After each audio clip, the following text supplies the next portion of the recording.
आज आमर सरकार आमको डकई 1:30 समय से समय आमर 8 जणिया गोटे प्रतिनिधि मंडल आम सेठी जाइलु से आमर मानसपुर जी सभापति जाइए मु उपसभापति भाव में जाइली तार सांगे आमर प्रदीप साहू जड़े एक्जिक्यूटिव बॉडी मेंबर जाइए डेमोन्स्ट्रेटर संघर जड़े आम जाइए भवेश स्वाई आउ जड़े पीटी संघर जी सभापति अच्छा अशोक दास सी जाइए आउ रिटायर्ड एम्प्लॉय मान भर जड़े जाइए आउ नॉन टीचिंग भाई मान भर जड़े जाइए एमती आम 8 जण जाइलु गवर्नमेंट को गवर्नमेंट सांगे डिस्कसन पाई दाबी प्रथम दाबी थिला 2009 आउ 2014 आईन अनुदान आईन अनुसार जो माने वर्तमान ब्लॉक ग्रांट पाउछंती तांकुर चाकरी शर्तावली प्रदान प्रथम दाबी थिला हमर द्वितीय दाबी थिला 1981 आईन अनुसार पेंशन प्रदान पाई हमर द्वितीय दाबी थिला 3 नंबर दाबी थिला कॉमन कैडर लिस्ट आमको अंतर्भुक्त करबा पाई थिला तापर 4 नंबर दाबी थिला प्रमोशन देबा पाई सेटा पीटी मानक भी प्रमोशन देबार तार सहित आमर भी प्रमोशन देबार नेक्स्ट है आमर आरएससीपी एमएससीपी नॉन टीचिंग भाई मान लागू करने सेटा भी आमर आउ गोटे डिमांड थिला नेक्स्ट डिमांड थिला आमर डेमोन्स्ट्रेटर पीटी मानकू टीचिंग मान्यता देवाई सेटा आउ गोटे दाबी थिला नेक्स्ट थिला लास्ट रे जदि आमर सरकारी चाकरी कला समय जदि कौन लोक मृत्युवरण करुँच तारी परिवार को माने तारी परिवार जन को चाकरी देवाई आरएस स्कीम जोटा कि सेटा लागू करने एमती आमर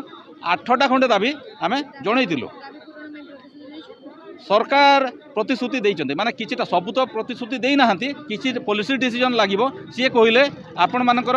जो पेंशन उपरे आमे डिस्कशन करिवो सेटा धीरे धीरे हबो सेटा ऑटोमेटिकली माने हेई परिबोनी एते इमिडिएटली किंतु आमे पेंशन पे बहुत जल्दी डिसीजन नेबो आ चाकरी शर्तावली रे सी कहले कि ए जो एसएसबी भाई माने जो अछंती तांकुटू आपण सीनियर रहिबे आज्ञा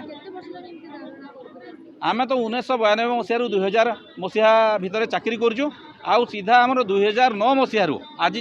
आज जाए आपणकर जो 15 वर्ष है आम आंदोलन कर आमर तो भरसा अच्छी जेहेतु यही सरकार को आम बसईचु यहाँ हूँ गोटे लोकप्रिय सरकार जनप्रिय सरकार आमर मुख्यमंत्री आम कथा न शुणी तो क्या कथा शुणे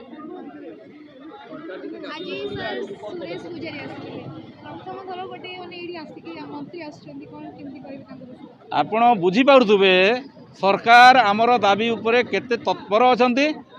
या बिफोर जेते भी आंदोलन होती आप देखिथे आंदोलन सबको कौन मंत्री केबे भी आसी नांती फॉर द फर्स्ट टाइम जड़े कैबिनेट मिनिस्टर